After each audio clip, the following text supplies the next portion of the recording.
Bien-aimés de Dieu, salutations et bénédictions dans le nom puissant de Jésus-Christ, notre Seigneur et Sauveur. Lentement mais sûrement, nous avançons vers la fin de notre série de prières, de notre série d'enseignements sur la prière 2. Solitude et silence. Et nous voici aujourd'hui à notre septième sous-thème. Notre septième sous-thème qui est « Garde le silence ». Dieu se charge de leur répondre. Garde le silence. Dieu se charge de leur répondre. En lingala, nous pouvons dire, yo continue kozala kimia. Tika nzambe a répondre batu oyo. Awa toza na sens ya batu oyo bazali ko sala biso mabe. Batu oyo bazali ko chola biso. Batu oyo bazali ko yina biso. Batu oyo bazali ko boya biso. Batu oyo bazali ko ndima biso te. Ke tozali bana ya nzambe. Que tozali basali ya nzambe, que tozali ba peuple ya nzambe, ba tozali mayele, me bango balingi kondima biso te. Yo en tant que mwana nzambe, okoki kozalaka te ke yo ndo zali kokende koluka bango o se justifier. Yango tem na biso ezali fanda kimia, ye moko nzambe ako répondre bango. Garde le silence. Dieu se charge de leur répondre. Et dans beaucoup de choses, nous allons voir, Dieu nous garantit dans sa parole, on nous fera toujours du mal, mais il est de notre côté. On parlera toujours le mal de nous, des choses que nous ne connaissons pas. Les gens seront toujours là pour nous ridiculiser, mais tout ce que nous pouvons faire, c'est de garder le silence. Et quand nous gardons le silence, nous laissons à Dieu de se charger de leur répondre. Comment est-ce que Dieu peut répondre à ces gens? Il peut leur répondre par leurs propres paroles, par leurs propres pièges. Et c'est comme ça que nous gardons le silence. Vous allez voir que le même gens qui ont parlé le mal de vous, ils vont changer de langage. C'est ça, là c'est Dieu qui est en train de les forcer à changer. Dieu est en train de leur répondre. Mais quand nous sommes là à nous justifier, Dieu ne fait rien. Nous voyons l'exemple de Jésus-Christ. Injuriez, ne rendez point d'injures, ne faisait point de menaces, mais il s'en remettait à celui qui juge justement. Nous avons décortiqué à travers les parties précédentes combien Jésus est resté silencieux devant les critiques, devant les humiliations, parce qu'il s'en remettait à Dieu. Il s'en remettait à Dieu parce qu'il savait que Dieu était le juste juge. Et Dieu nous dit dans sa parole, à moi la vengeance, à moi la rétribution. Les gens nous feront du mal, mais Dieu se charge de leur venger. Et tout ce que nous pouvons faire, c'est de garder le silence dans la prière, dans la communion avec notre Dieu. Parce que lui, il va se charger de cela. Garder le silence, c'est notre septième sous-point. Dieu se charge de leur répondre. Vous voulez seulement que les gens puissent reconnaître ce que vous êtes. Le monde ne vous acceptera jamais. Le monde ne vous encouragera jamais. Même quand je fais le bien, le monde vient avec des paroles décourageantes. Et c'est comme ça que quelle doit être notre attitude devant toutes ces critiques? C'est de garder le silence. Continuez à travailler. Continuez à réfléchir. Continuez à foncer dans le silence. Dieu se chargera de leur répondre. Ils changeront des paroles eux-mêmes. Nous voyons l'exemple de notre Seigneur Jésus-Christ qui est notre maître. Il était notre Seigneur, notre maître, il est notre modèle. Mais nous allons voir que même dans sa propre famille, les gens ne l'ont pas accepté. Les gens ne l'ont pas cru. Ses propres frères observaient sur la croix. Quand il traversait des épreuves, vous ne voyez pas ses frères biologiques. Il n'était pas là parce qu'il ne croyait pas en lui. Mais il a maintenu sa position. Nous maintenons notre position, que vous me croyez ou non. Je maintiens ma position parce que je sais que Dieu est de mon côté. Il se chargera de vous répondre. Ce n'est pas à moi de vous répondre. Et en tant que croyant, pasteur, apôtre, cessez de répondre les incrédules, les païens, qui ne sont que là à minimiser les choses de Dieu, le peuple de Dieu. Quand je suis dans le bon, je suis avec Dieu. Je ne fais rien. Je laisse Dieu leur répondre.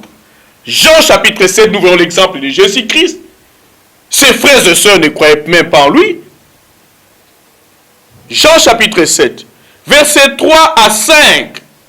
Nous lisons quoi? Jean chapitre 7, 3 à 5. Et ses frères lui dirent, c'est-à-dire les frères de Jésus, et ses frères lui dirent, pars d'ici et va en Judée, afin que tes disciples voient aussi les œuvres que tu fais. Verset 4. Personne n'agit en secret. Les frères de Jésus continuent à dire à Jésus, ne permettez pas à votre famille biologique, vos amis, influence votre ministère. Ici, l'adversaire voulait influencer Jésus par ses frères biologiques, de faire les miracles selon leur volonté. Je n'enseigne pas la personnalité d'un individu, mais j'enseigne la parole de Dieu. Je n'enseigne pas par rapport à autrui. Je n'enseigne pas par rapport au conseil des gens. Mais j'enseigne selon la volonté de Dieu. Quand Dieu le dit, je le fais. Ce n'est pas parce que vous êtes ma mère, mon frère, et quelque part il a réagi. Mon père, mon frère, mon frère, mes soeurs, ma mère, ce sont ceux qui font la volonté de Dieu. Il leur a répondu. Mais parfois nous voyons des hommes de Dieu se laisser influencer par leurs épouses, par leurs frères et sœurs, par leurs parents, par leurs amis. Mais ici nous voyons l'exemple de Jésus-Christ. Ses frères et sœurs, c'est les diables. Il y avait un piège du diable ici qui voulait l'influencer par ses frères et sœurs pour démontrer au monde. Nous ne sommes pas là à démontrer au monde que nous sommes les enfants de Dieu. Nous les sommes. Personne n'agit, verset 4. Personne n'agit en secret lorsqu'il désire paraître. Si tu fais ces choses, montre-toi toi-même au monde. Les gens veulent, on a dit que prudence, non la peur. Mais les gens pensent que quand nous sommes prudents, nous avons peur. Nous n'avons pas peur. Mais les gens veulent que nous puissions prouver. Mais si vous êtes réellement un serviteur de Dieu, pourquoi ne pas te montrer? Non, nous sommes dans le confinement et nous sommes en train de prier. Toutes ces distractions ne nous intéressent pas. Montre-toi toi-même au monde. Montre aussi aux gens que toi tu fais des miracles. Montre aussi aux gens que tu sais enseigner. Verset 5. Car ses frères non plus ne croyaient pas en lui. Ici la Bible dit que les frères de Jésus ne croyaient pas en lui. Vous qui voulez qu'on puisse croire en vous, que dans cette famille, on ne reconnaît même pas que je suis un serviteur de Dieu. Dans cette famille, on ne reconnaît même pas que je suis un chanteur. Dans cette famille, on ne reconnaît pas que je suis un grand ingénieur. Non, Jésus-Christ était conscient de cela. Il a dit, un prophète ne méprisez que dans sa partie, dans sa maison. Souvent, les gens qui vous sont proches ne vous croiront pas nécessairement. Peu importe ce que vous pouvez faire. Mais vous regardez Dieu. Laissez Dieu leur répondre. Jésus-Christ savait. Ses frères, ses propres frères et sœurs sont allés dire aux gens, nous sommes venus le récupérer parce que nous sommes en train de voir qu'il fait des dérapages, il y déraisonne. Mais qui ont donné cette information qu'il déraisonne? Ce sont ses propres frères, sa famille. Et c'est comme ça que nous ne comptons pas sur les gens. Restez silencieux. Vous aurez toujours, quel que soit tout ce que vous pouvez faire, des bons aux gens. Il y aura toujours des gens qui vont vous contester. Il y aura toujours des gens qui vont vous combattre. Il y aura toujours des gens qui parleront le mal de vous. Mais vous devez rester silencieux. Silencieux. Dieu se charge de leur répondre. Comment est-ce que Dieu a répondu à la famille biologique de Jésus-Christ? Mais à la mort de Jésus-Christ, ils ont cru, les frères de Jésus-Christ ont cru qu'il était le Fils de Dieu. Et c'est comme ça que vous allez voir son demi-frère Jacques a excellé dans l'église primitive parce qu'ils ont cru maintenant, ils ont vu. Jésus n'est pas allé en guerre avec sa famille, mais il les a laissés. Mais après, ils ont changé de langage. Dieu leur a répondu. Les gens qui ont contesté qu'ils n'étaient pas le Fils de Dieu, quand toute la journée a changé en ténèbres, vers 15 heures, les rideaux du temple sont déchirés en deux. Les gens ont dit, effectivement, celui-ci était Fils de Dieu. Voilà la réponse de Dieu. Jésus est resté silencieux. Quand on lui pose, est-ce que tu es Fils de Dieu? Mais ces jours-là, ce que Dieu leur a répondu, Dieu a prouvé aux gens que vous êtes Fils de Dieu. Dieu prouvera aux gens que vous êtes un vrai serviteur de Dieu. Au milieu des faussaires, Dieu prouvera. Vous gardez le silence. Gardez le silence tout simplement. En Actes, nous voyons Actes chapitre 28. L'apôtre Paul, le même gens qui ont témoigné la bienveillance envers lui. Mais ce sont ces mêmes gens qui ont commencé à le critiquer. Frères et sœurs, nous avons un mal aujourd'hui. Les gens ne supportent pas des critiques. Les gens ne supportent pas de l'opposition. Les gens ne supportent pas des injures.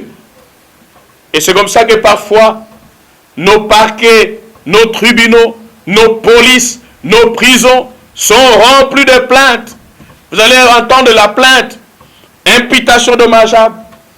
Mais je pense que si réellement nous marchons avec Dieu, toutes ces choses disparaîtront parce que nous laisserons aux gens, nous laisserons à Dieu répondre à nos adversaires.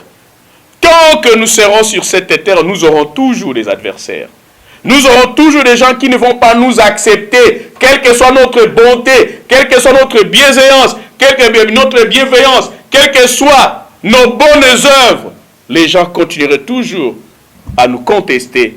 Mais notre problème, c'est de garder le silence. Dieu se charge lui-même de leur répondre. Il leur répond souvent par leur propre bouche. Ici, nous voyons l'apôtre Paul. Il a fait des miracles partout. Ces gens l'ont reçu avec bienveillance, mais nous allons voir. Devant une situation, ces mêmes gens sont en train de les critiquer. Actes chapitre 28, versets 4 à 6. Acte 28, 4 à 6. Quand les barbares virent l'animal suspendu, c'est-à-dire les serpents, à sa main, à la main de Paul, ils se dirent les uns aux autres, ils commencent à critiquer, à murmurer, les gens vont murmurer toujours derrière vous. Assurément, cet homme est un meurtrier, puisque la justice n'a pas voulu le laisser vivre, après qu'il a été sauvé de la mer. Ces gens ont témoigné de la bienveillance. Le grand apôtre Paul, notre modèle, qui nous a garanti que nous serons ses imitateurs. Mais l'apôtre Paul est traité de sorcier ici. L'apôtre Paul est traité d'un injuste ici. Mais pourquoi? Parce que par ces mêmes gens. Parce qu'ils ont vu quelque part quelque chose qui n'allait pas. Mais nous allons voir, ce n'est pas à Paul de leur répondre. Paul a continué à parler. Paul ne s'est pas intéressé. Paul savait que ces gens murmuraient contre lui. Paul savait que ces gens les contestaient. Mais il est resté silencieux. Il a laissé à Dieu de leur répondre. Verset 5. Paul secoua l'animal dans le feu et ne ressentit aucun mal.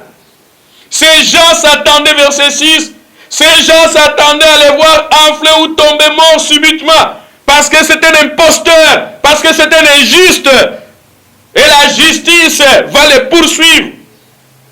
Et il parlait de la justice divine. Voyant, suite du verset, voyant qu'il ne lui arrivait aucun mal, ils changèrent d'avis et dirent que c'était un Dieu. Voilà, Dieu leur répond. Ce n'est pas à nous de répondre chaque fois à tous ceux qui nous vilipendent, à tous ceux qui nous insultent. Ce n'est pas à nous de leur répondre. Nous gardons le silence.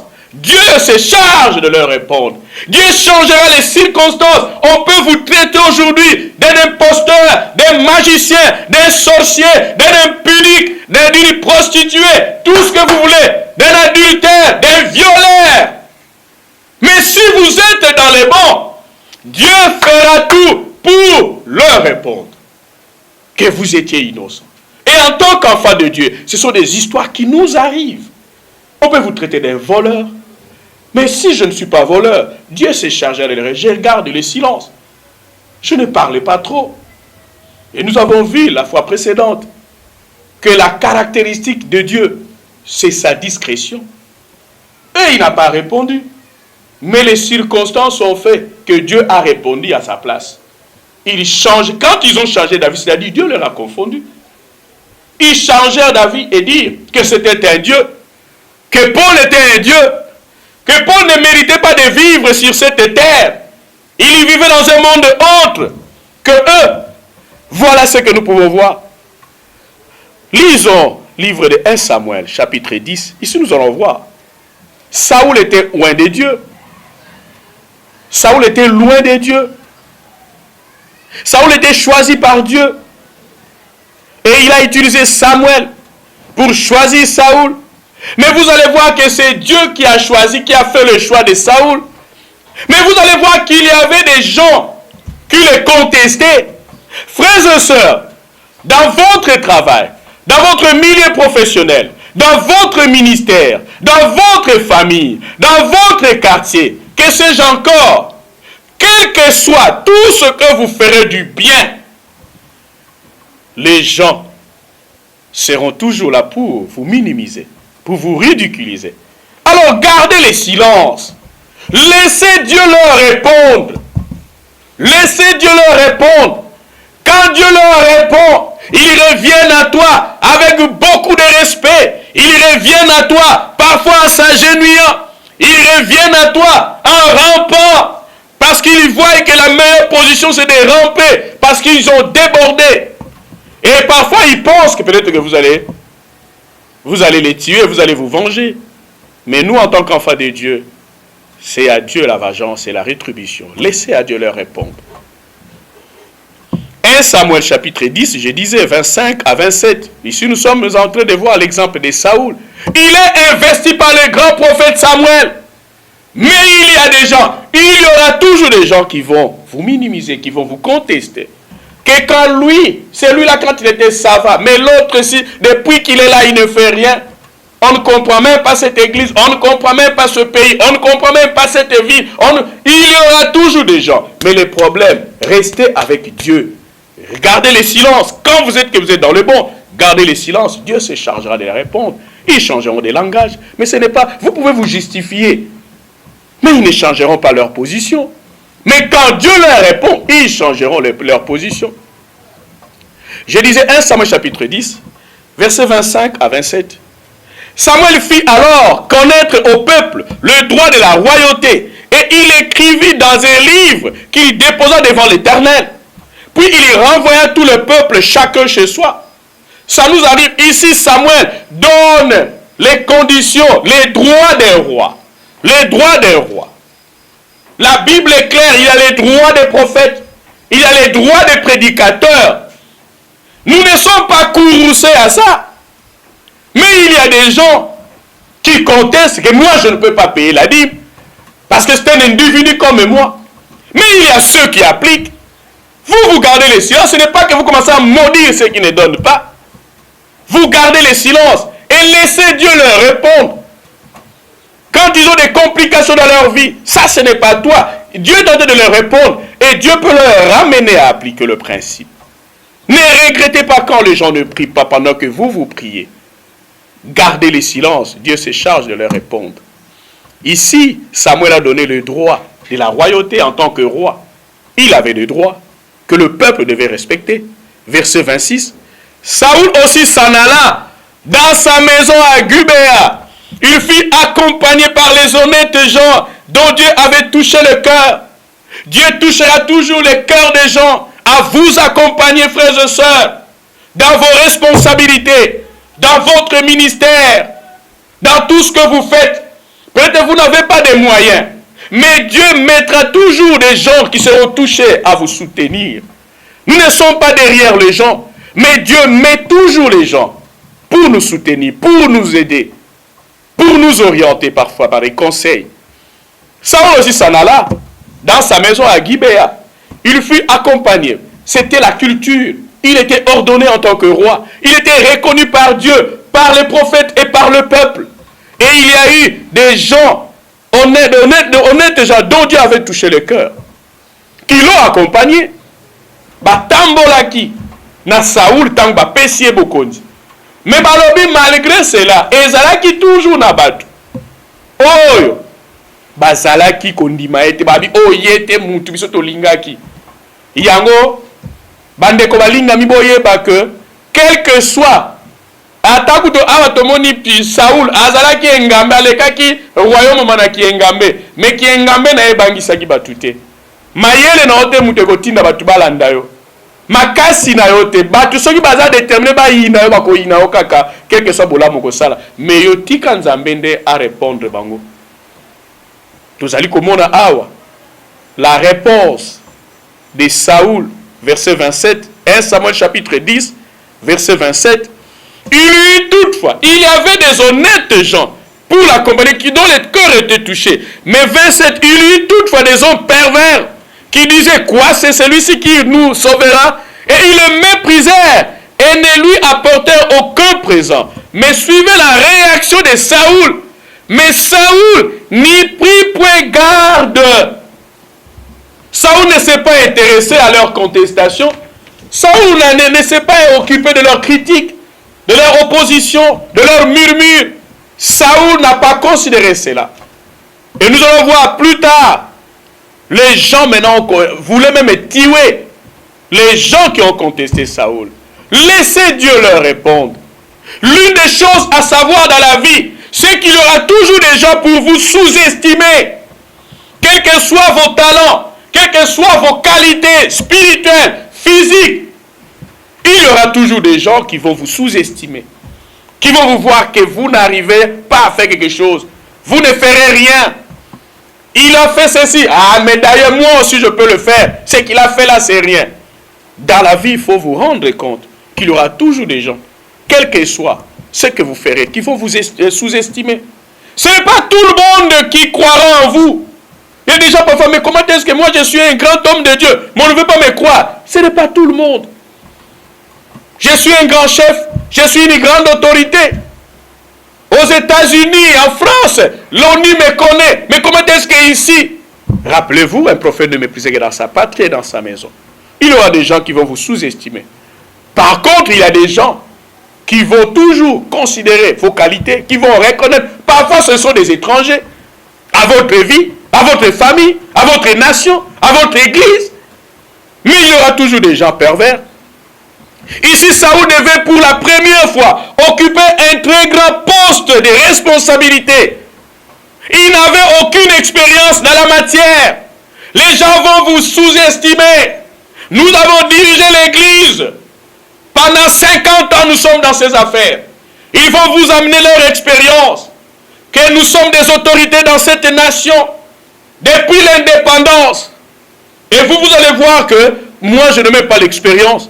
Je ne m'ai pas assez étudié et je ne suis même pas connu d'une très grande famille parce que les familles ont fait des noms. Saoul n'avait aucune expérience dans la matière des directions d'un royaume, d'une nation.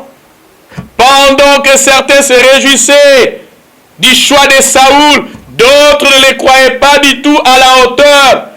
Il ne saura pas diriger ce pays. Il ne saura pas diriger ce royaume d'Israël. Il ne saura pas diriger cette ville. Il ne saura pas diriger ce ministère comme nous l'avons dirigé.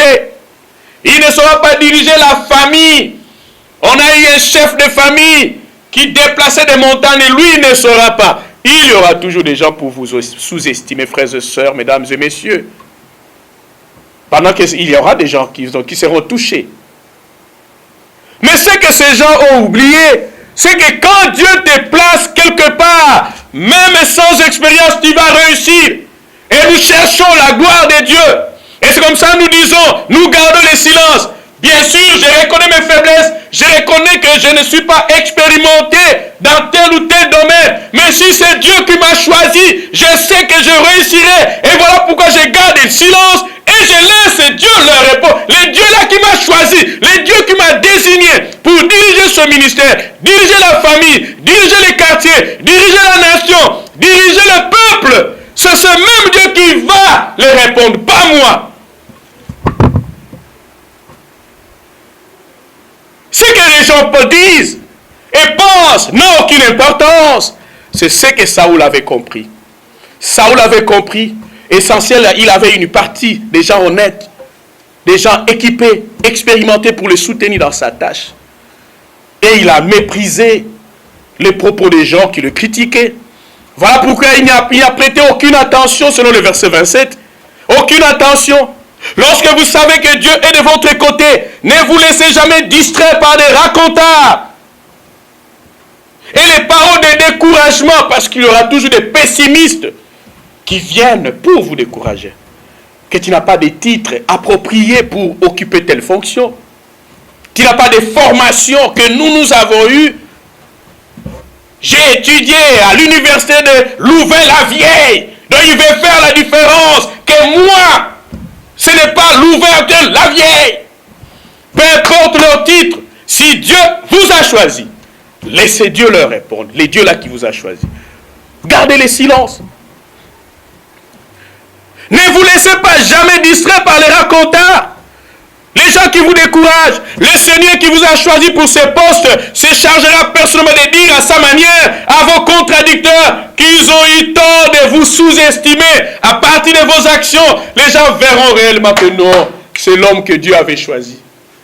C'est l'homme que Dieu avait choisi pour nous. Il changera de langage, comme nous allons le voir avec Paul. N'essayez jamais de combattre. C'est un conseil que je donne à quiconque. N'ayez jamais combattre un individu que le Seigneur a béni ou le Seigneur a choisi. Parce que lui, l'individu peut garder le silence, mais Dieu se chargera de toi. Vous risquez de faire de Dieu votre adversaire. Il y a des gens qui ont combattu les hommes, mais en combattant les hommes, ils ont combattu Dieu. Et Gamaliel a compris cela en acte. Il a dit, cessons de combattre ces gens. Si cette œuvre est des hommes, nous pouvons détruire ça en tant que juge, en tant que sacrificateur. Mais si cette œuvre vient de Dieu, vous ne pouvez pas la détruire. Ne courez pas les risques d'avoir combattu contre Dieu. Gamaliel a compris ça. Il arrive de moment parfois des choses se compliquent dans votre vie. Pourquoi? Parce que vous combattez quelqu'un que Dieu a choisi, que Dieu soutient. Et la personne la garde le silence. Et il crie à son Dieu. Et parfois vous avez des complications dans votre vie. Parce que vous avez touché loin de Dieu. Au point que le peuple tout entier l'a témoigné. Et voilà, Saoul n'a rien répondu à ses détracteurs. Mais nous allons voir 1 Samuel chapitre 11 verset 12. Le résultat, Dieu a répondu aux contestateurs. 1 Samuel chapitre 11 verset 12. 1 Samuel chapitre 11 verset 12. 1 Samuel 11 verset 12. Le peuple dit à Samuel, ici il y avait une victoire que Israël a remportée par la main de Saoul. Et le peuple a vu la victoire. Et voilà maintenant, verset 12, 1 Samuel 11, 12, le peuple dit à Samuel, qui est-ce qui disait, Saoul régnera-t-il sur nous? Livrez ces gens et nous les ferons mourir. Et nous allons voir la suite. C'est ça aussi le cœur des leaders. C'est ça aussi le cœur de quelqu'un qui est né chef. Il n'a pas la vengeance facile dans sa bouche. Il laisse Dieu. Et vous allez voir la suite du verset, vous allez voir, Saoul a refusé. Il a dit que non, peu importe, ils ont contesté. Mais aujourd'hui, avec cette victoire, ce succès que j'ai remporté avec le peuple, on ne tuera personne. C'est ça le cœur d'un chef. Un chef ne livre pas, même le méchant. Nous sommes dans le confinement, mais nous sommes en train de prier, même pour les croyants incrédules. Mais pour les païens, nous sommes en train de prier pour eux. C'est ça un chef. Un chef choisi de Dieu. Mais ici, n'eût été l'intervention de Saoul, on allait tuer toutes ces personnes qui contestaient. Et ne soyez jamais, frères et sœurs, ne soyez pas dans de telles positions. Celui qui vous méprise aujourd'hui peut être celui que Dieu va utiliser demain pour vous délivrer d'une situation. On va l'utiliser. Le contestateur, vous allez voir que c'est lui-même que Dieu va utiliser. 19, 11. Saoul n'a pas considéré les injures des gens. Il a refusé, on ne tuera personne. On ne tuera personne. Et nous allons voir l'exemple de Saoul et David. Frères et sœurs, ici nous sommes en train de voir. Gardez le silence. L'Éternel se charge de leur répondre. Laissez Dieu leur répondre. Ici nous allons voir, Saoul et David ont vécu une opposition incroyable. Saoul, toute sa vie, a cherché toujours à détruire la vie de David. Mais nous allons voir, David a gardé le silence. Il a laissé Dieu se charger de répondre à Saoul. 2 Samuel chapitre 19, je vous donne les références et vous pouvez lire à la maison. 2 Samuel chapitre 19, versets 8 à 15. Ici, nous sommes en train de voir. On est en train de travailler. David, on est en train de le détruire et on a même utilisé son propre fils Absalom. Mais vous allez voir que David est resté ferme. Il est resté silencieux. La fois passée, nous avons vu, quand vous traversez des épreuves, ne soyez pas quelqu'un qui parle trop, qui murmure, qui conteste. Gardez le silence.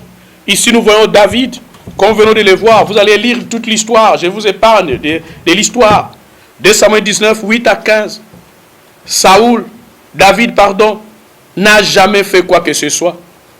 David est resté fidèle. David est resté, n'a pas fait quoi que ce soit contre quiconque. Et nous allons voir 1 Samuel chapitre 24, le verset 3, verset 8 à 23. Je vous donne les versets tout entiers, mais vous allez lire, je vais lire quelques versets seulement. Mais nous connaissons ici, nous sommes en train de voir la rivalité. D'abord, David-Absalom. Et Absalom était mort. Et après, nous sommes en train de voir Saoul maintenant toute sa vie. Saoul toute sa vie n'a fait que combattre David. Et là, c'est l'histoire, c'est dans 1 Samuel chapitre 24, verset 3. Et le verset 8 à 23. Nous sommes en train de voir comment est-ce que Saoul était obsédé. Frère, il y a des gens qui sont obsédés de vous faire du mal. Il y a des gens qui sont obsédés, qui mènent des actions pour vous tuer. Ils ne sont pas contents quand ils vous voient guéris d'une maladie. Ils ne sont pas contents quand ils vous voient vous réjouir avec votre famille, votre épouse et vos enfants. Ils ne sont pas contents. Et ils multiplient des stratégies pour vous détruire. Mais gardez le silence. David a gardé le silence. Nous allons voir, par exemple, le verset 10 de 1 Samuel 24. Je disais que vous lisez 1 Samuel 24, verset 3, 8 à 23. Mais lisons le verset 10. David dit à Saoul, « Pourquoi écoutes-tu les propos des gens qui disent, voici David cherche ton malheur ?» Ici, David a confronté Saoul. Et ici, vous allez voir, ici, David était capable de tuer Saoul parce qu'il a pris au piège. Au moment où Saoul est en train de chercher pour tuer David, et David directement a compris. David a compris directement. David a compris, mais il avait toutes les possibilités. Ses gardes lui ont dit, mais tuons-le, c'est votre ennemi. Mais, vous allez voir que il ne l'a pas fait. Il a dit que c'était oint de l'Éternel. Là aussi, c'est un aspect. J'attire l'attention de l'Église corps du Christ. Quelqu'un qui a été oint de Dieu. Il a été fidèle pour un temps. David a évité de porter la main sur David. Non, pardon. David a évité de porter la main sur Saoul. Et pourtant, il en avait la possibilité. Vous avez la possibilité parfois d'exterminer vos ennemis. Vous en avez la force. Vous en avez l'influence. Vous en avez les moyens financiers, matériels. Mais vous ne le faites pas. Pourquoi? Parce que vous voulez garder le silence. Vous laissez Dieu leur répondre. Et ici, le verset 11, 1 Samuel 24, verset 11. David confronte Saoul. Tu vois maintenant de tes propres yeux que l'Éternel t'avait livré aujourd'hui entre mes mains dans la caverne. On m'excitait à te tuer, mais je t'ai épargné. Et j'ai dit, je ne porterai pas la main sur mon Seigneur, car il est loin de l'Éternel. Il continue à respecter Saoul. Saoul est en train de chercher de détruire la vie de David. Et la garde rapprochée de David a dit que maintenant c'est l'occasion, il est là, il est en train de dormir, on peut le tuer. Mais David reconnaissait que Saoul, quel que soit quand il pataugeait, mais il a été fidèle pour un temps avec Dieu. Il a dit ici, le verset 11, c'est clair. On m'excitait à te tuer. Les gens vont vous exciter à répondre à vos adversaires, à les faire du mal même. Vous en avez les moyens. Il faut le faire arrêter. Vous avez les moyens. Vous pouvez les tuer. Vous avez les moyens de lui déposséder ce bien. Mais David dit quoi? David dit, mais je t'ai épargné. Et j'ai dit, je ne porterai pas la main sur mon Seigneur. Il continue à le respecter. Ce n'est pas parce que quand je suis loin de Dieu, je peux patauger, je peux glisser. Mais cela ne vous donne pas l'occasion de dire le mal aux gens, le mal des gens. David dit, je ne porterai pas la main sur mon Seigneur, car il est loin. Il était le choix de Dieu.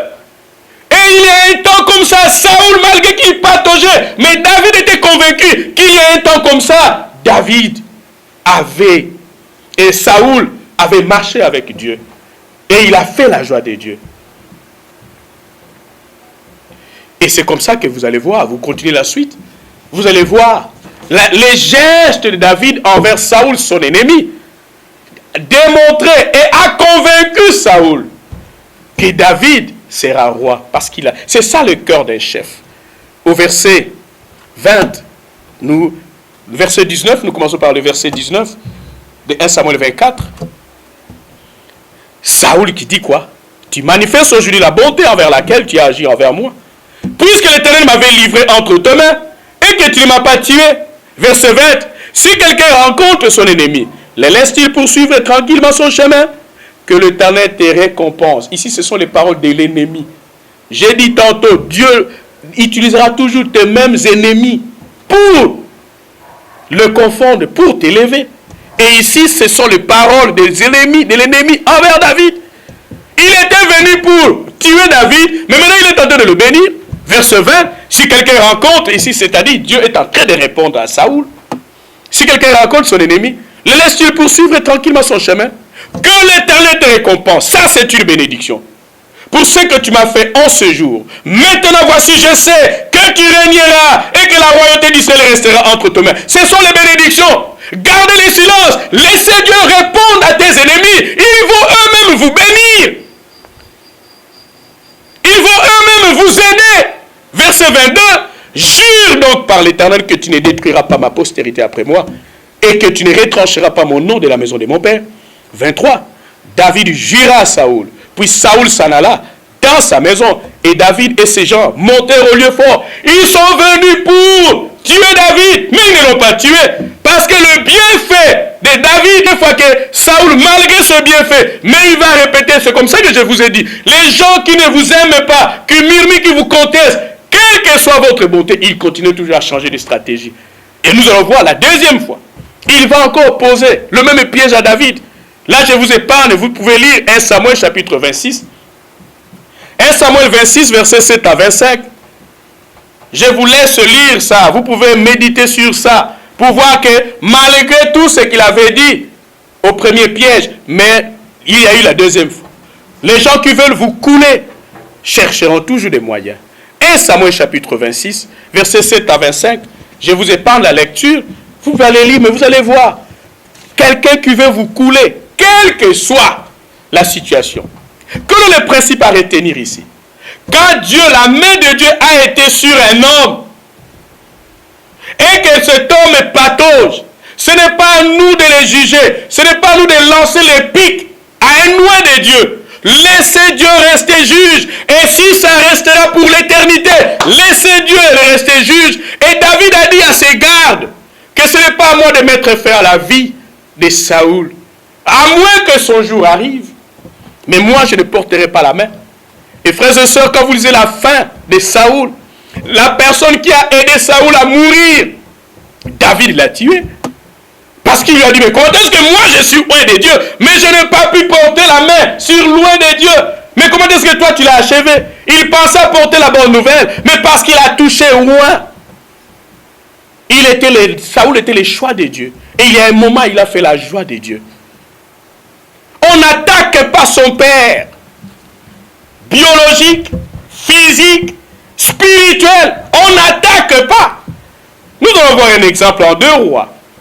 Ici, le peuple voulait attaquer. Mais vous allez voir, Dieu est intervenu. On n'attaque pas son père. Nous sommes en train de voir ici, malgré tout ce que Saoul est en train de faire contre David, mais David l'appelle Seigneur. David l'appelle mon père. Et suivez comment est-ce que David a organisé les obsèques de Saoul, son ennemi. Gardez le silence, laissez Dieu leur répondre. Ici, la bénédiction que Saoul a faite à David, mais c'est Dieu qui répondait. Vous serez surpris que votre ennemi est en train de vous bénir. Votre ennemi est en train de vous soutenir après, parce que Dieu l'oblige. Mais quand nous nous vengeons nous-mêmes, nous ne bénéficions de rien. Je disais 2 Rois, chapitre 6. 2 Rois, chapitre 6. On n'attaque pas, je disais, on n'attaque pas son père, physique, biologique, spirituel. Ici, David n'a pas osé apporter la main sur Saoul. Bien que Saoul pataugeait, il était dans l'erreur. 2 Rois, chapitre 6. Laissez Dieu leur répondre. 2 Rois, chapitre 6. Nous lisons les versets 20 et le verset 23. Verset 20 à 23, pardon. Lorsqu'ils furent entrés dans Samarie, Élisée dit, Éternel, où ici ces gens sont venus attaquer Israël. Mais vous allez voir parfois, quand la Bible dit que aimez vos ennemis, donnez de la nourriture à vos ennemis. Mais nous, en tant que croyants, nous avons des problèmes pour faire ça. Mais ici, nous allons voir, c'est ça que ces gens ont appliqué. Ces gens sont venus attaquer Israël. Mais Dieu les a frappés d'aveuglement et Dieu les amène à retourner chez eux. Ils ne l'ont pas tué, ils ne l'ont pas fait du mal. Je disais verset 20, lorsqu'ils furent rentrés dans Samarie, Élisée dit, Éternel, ouvre les yeux de ces gens parce qu'ils étaient frappés d'aveuglement. Ils sont venus attaquer. Parfois,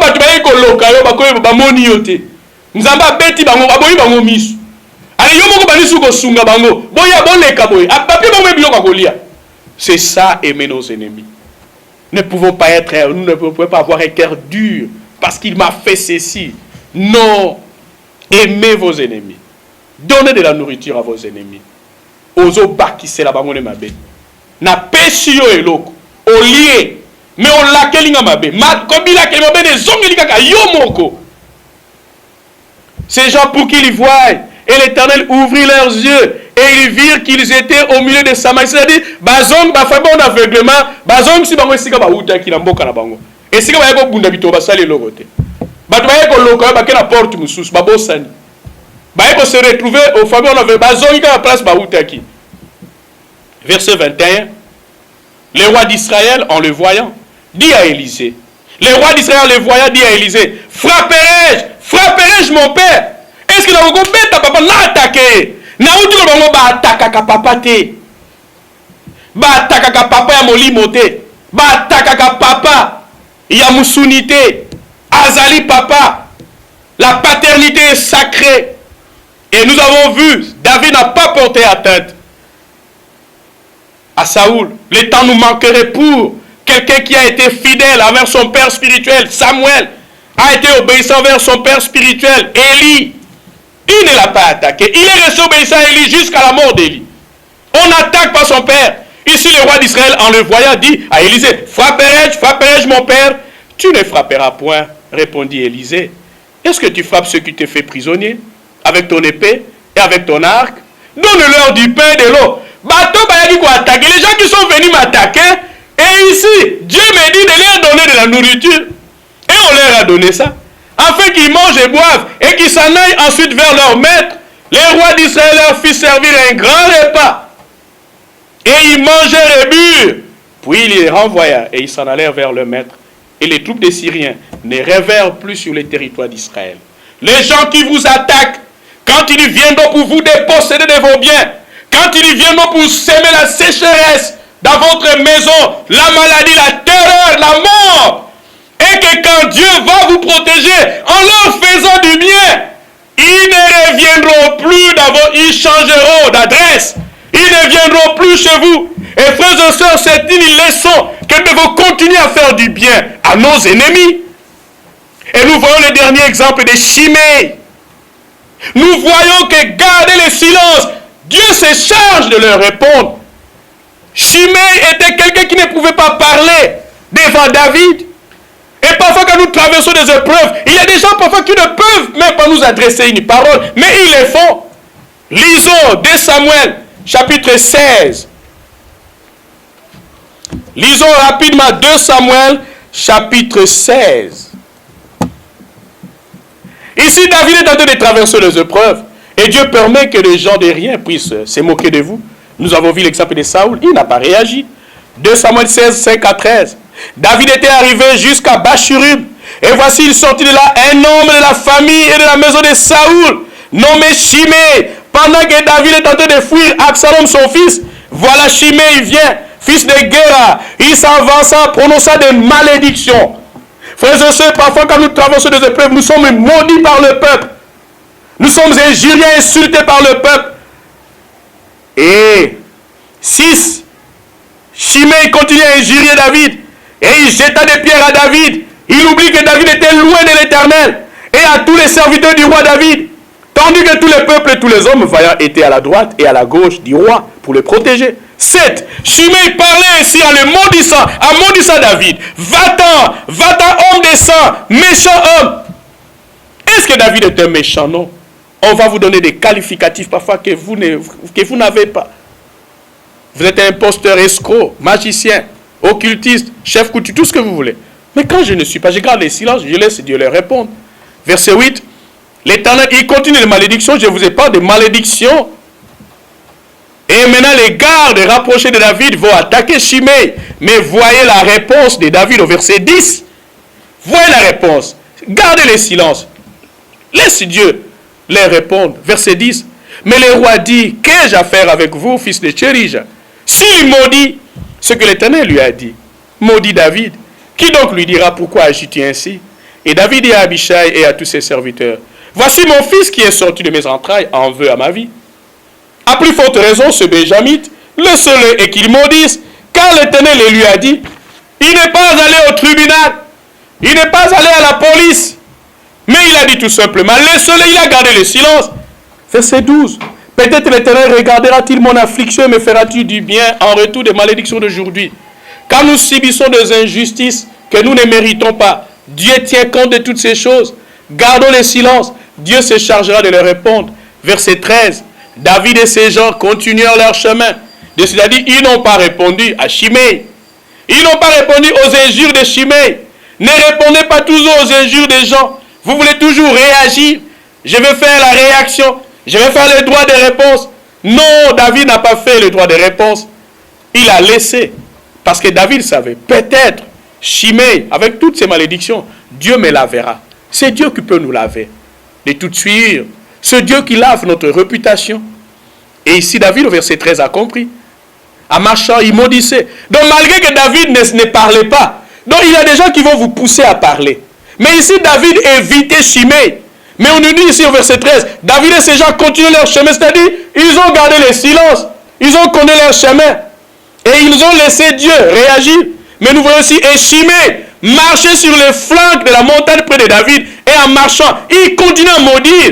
Et il maudissait, il jetait des pierres contre lui. Il faisait voler la poussière. Et en Orient, c'était une grande malédiction. Et nous terminons en 2 Samuel. Nous allons voir maintenant ici, en 2 Samuel 19, 15 à 23. Dieu maintenant va répondre à Shimei. Gardez le silence. Laissez Dieu leur répondre. Gardez le silence. Laissez Dieu leur répondre. David n'a pas réagi aux insultes, aux humiliations de Shimei, qui était derrière un boiteux. Non, il n'avait même pas la forme de quelqu'un qui pouvait parler à David. Mais David a laissé. Parfois, Dieu va permettre aux gens, sans éducation, sans instruction, sans base, vous insulter, vous humilier, vous sous-estimer. Mais gardez le silence, laissez Dieu leur répondre. Et ici, nous voyons la réponse de Dieu. Toujours lui-même, Shimei. Les mêmes ennemis, ils parleront de bonnes choses envers vous. 2 Samuel chapitre 19, et nous terminons là-bas. 2 Samuel 19, versets 15 à 23. Le même Shimei change de langage, parce que Dieu maintenant est en train de répondre. Comme les barbares ont changé de langage envers Paul, comme les frères de Jésus ont changé de langage envers leur frère, qu'il était réellement le Seigneur. Comme Saoul a changé de langage envers David, qu'il régnerait sur Israël. Ici maintenant c'est Shimei et nous chitons là-bas. Verset 2 Samuel 19, 15 à 23. Verset 15.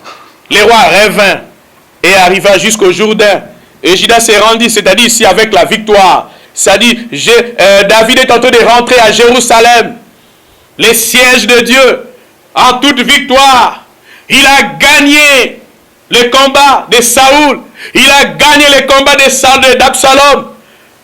Et maintenant, Jourdain 16, Shimei, fils de Gera, Benjamin qui était le Bachurim, s'est attardé descendre vers ceux de Juda à la rencontre du roi David. Parfois les gens qui nous font du mal sont pressés à demander pardon. Parce qu'ils pensent peut-être qu'on va les arrêter, on va les tuer, peut-être on va faire quoi que ce soit. Mais c'est lui qui a de la sagesse.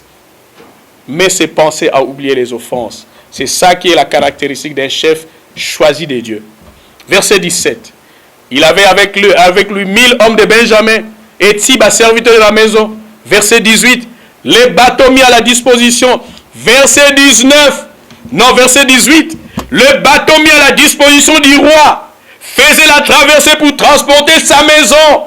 Et au moment où le roi allait passer le Jourdain, parce qu'il vient de vivre la victoire après le silence de David, maintenant il retourne à Jérusalem en tant que roi pour contrôler tout Israël maintenant. Et Shimei qui l'a maudit, amenez tes ennemis à changer leur langage par votre silence. Laissez Dieu leur répondre. Ici maintenant c'est Dieu qui est en train de travailler. Shimei, fils de Guéra, s'est prosterné devant lui. Je vous ai dit qu'ils viendront parfois en rampant, en s'agenouillant, parce qu'ils ont dépassé les bornes de leurs insultes, de leur sous-estimation à votre égard, que tu n'étais pas digne de les diriger, tu n'étais pas digne de diriger l'église, tu n'étais pas digne de diriger la famille.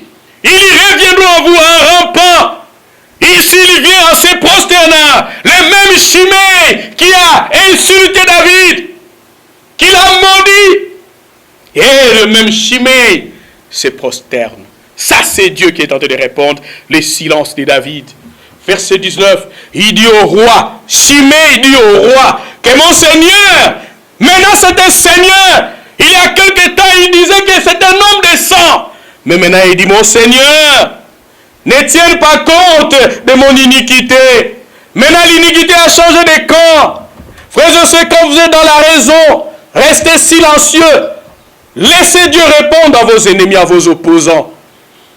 Et il dit quoi, verset 19? Et il dit au roi que mon Seigneur ne tienne pas compte de mon iniquité, qu'il oublie que ton serviteur l'a offensé les jours où le roi mon Seigneur sortait de Jérusalem et que le roi n'y ait point égard. Parfois quand nous traversons, ce sont des échecs apparents. Les gens nous traitent de tous les maux, mais ce sont ceux mêmes gens qui changeront de langage. Verset 20, car ton serviteur reconnaît.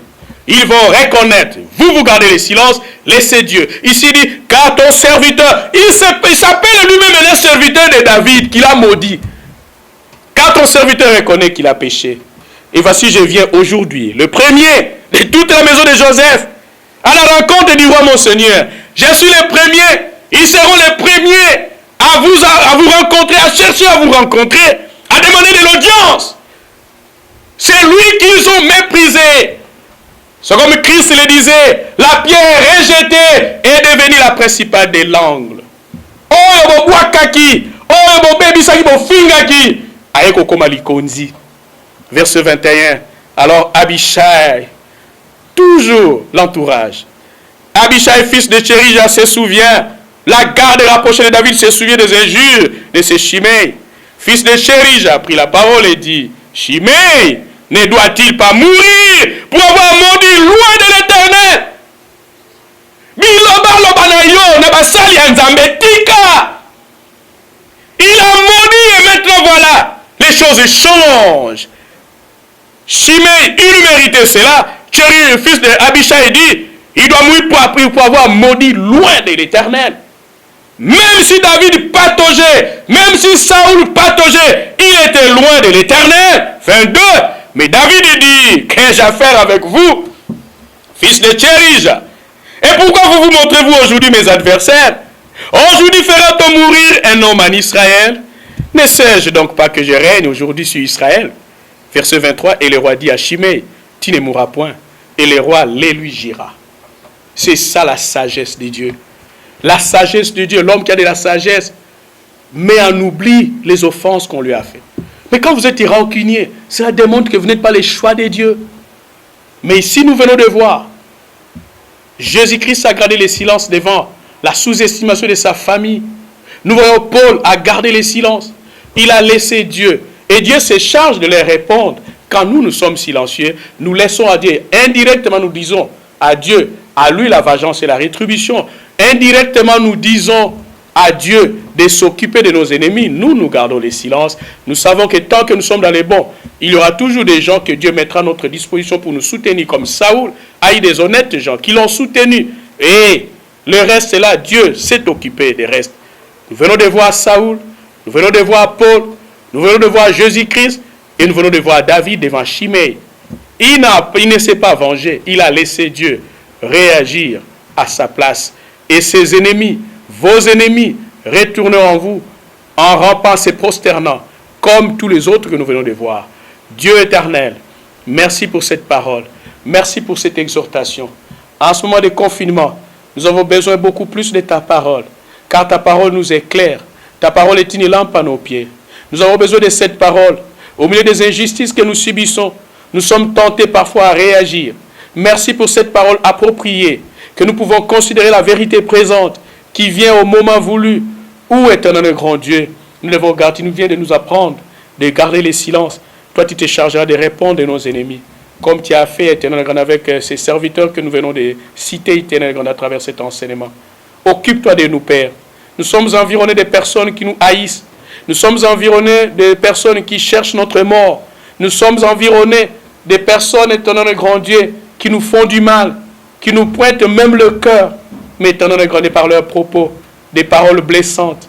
Mais Dieu, merci, donne-nous la force, donne-nous la foi, éternel grand Dieu, de marcher avec toi jusqu'à la fin, de ne pas nous venger, et que toi tu puisses te charger d'eux. Au nom de Jésus-Christ, nous sommes ridiculisés, nous sommes minimisés, nous sommes sous-estimés, mais nous savons, Père, en marchant avec toi, nous ferons des exploits, et c'est à toi d'écraser nos ennemis, au nom de Jésus-Christ.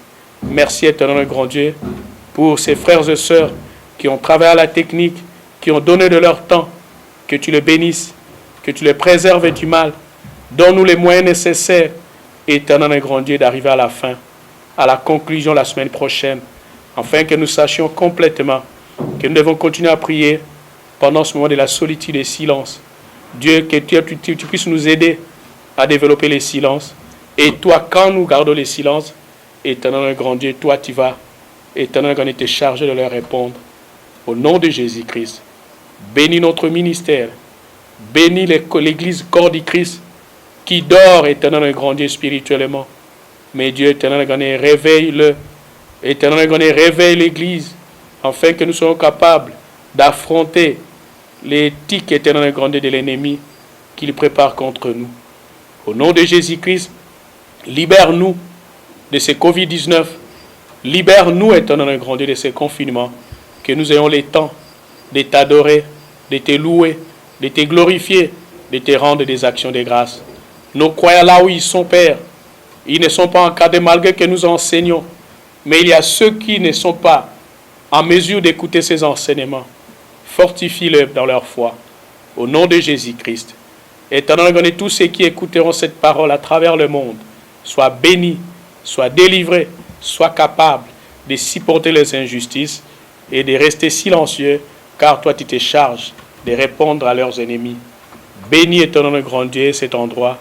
Au nom de Jésus-Christ, bénis notre nation. Au nom de Jésus-Christ, que nous apprenions, Père, à nous conduire justement devant le choix que toi tu as fait pour cette nation. Les choix que tu as fait pour mener à bien cette nation. Donne-leur la sagesse et l'intelligence au milieu de toutes les épreuves qui les traversent. Au nom de Jésus-Christ, une fois de plus, réveille l'Église, corps du Christ, de son sommeil, d'assoupissement, afin que nous regardions nous tous sur la même direction, afin d'affronter notre ennemi commun qui est le diable. Au nom de Jésus-Christ, notre Seigneur et Sauveur, les gens qui se sont pris au piège, qui sont tes enfants, mais qui sont pris au piège, toi tu nous dis dans ta parole de les soutenir, éternel grand Dieu, de les aider. Nous les recommandons entre tes mains saintes, afin qu'ils sortent du piège de l'ennemi qui s'est emparé d'eux pour les soumettre à sa volonté. Nous t'avons ainsi prié pour le reste des besoins. Au nom de Jésus-Christ, notre Seigneur et Sauveur. Amen.